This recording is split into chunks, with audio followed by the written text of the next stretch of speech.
So I think we can all agree that WandaVision was a pretty weird show for the Marvel Universe. Some people hated it, some people loved it, but I find myself to be somewhere in the middle. I loved the generational sitcom thing they had going on, the whole mystery of the plot, and mainly the fact that it actually revitalized the way we look at these two former side characters. My main gripe though is with the crowd of supporting characters. It's not like I hated their presence in the show, it's just that it seemed like a lot of them didn't need to be there for this story. If you think about it, the main emotional payoff of the show came from Wanda having to let go of her fake family. That ending scene where Wanda is saying goodbye to her children is one of the most impactful parts of the season, and yet it felt like we spent more time with the sword agents than we did with those kids. But in this sea of supporting characters, there's one that sticks out that I think should have had a bigger role, and that's Monica Rambeau. She's given so much screen time and backstory compared to the rest of the sword agents, and yet in the end it all felt like more of a setup for her role in Captain Marvel 2 than anything in WandaVision. In the finale, she basically just had one big moment to show off her powers, but the actual plot was being resolved somewhere else with the other characters. In my opinion, I thought she was much more of an interesting opposite to Wanda than Agatha was. Since Monica and Wanda both recently lost someone close to them, they have something in common that the writers could have taken more advantage of, especially with the season's theme of grief. Monica could have been the one to talk down Wanda and explain to her that mourning a loved one doesn't mean you can just selfishly use your powers to enslave a random town. She could provide that human touch that Wanda desperately needs in this situation.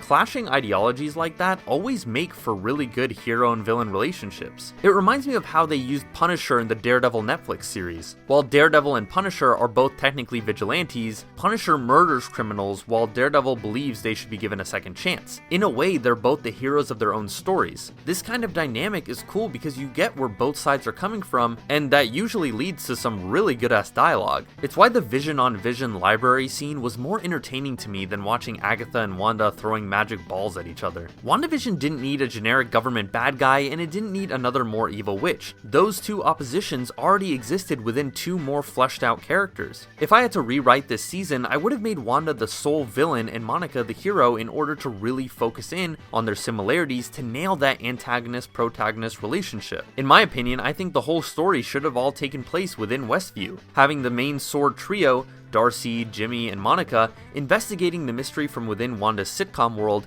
in the first half, and trying to reveal the truth to Vision in the second half. To me, those characters' scenes were the most entertaining when they were actually in Westview interacting with the main characters and not at some boring computer desks. By doing this, we could also get more time for Monica to understand Wanda's motivations and have them constantly acting against each other. As audience members, we'd be more indecisive about who to root for at certain points, and it would have made the final battle much more character-driven, which I think would have satisfied people who were disappointed in how generically Marvel the final episode felt. So yeah, it's not perfect, but I still really like WandaVision. Despite its missteps, it still gave us one of the most visually and thematically unique stories in the Marvel Universe. That ending scene, I thought, still hit the landing in terms of the emotion it was going for. Scarlet Witch and Vision's relationship finally feels fully realized, and now I'm actually interested to see how they're going to continue Wanda's story in Doctor Strange 2. Thanks for watching, and comment down below what you thought of the series now that it's all over.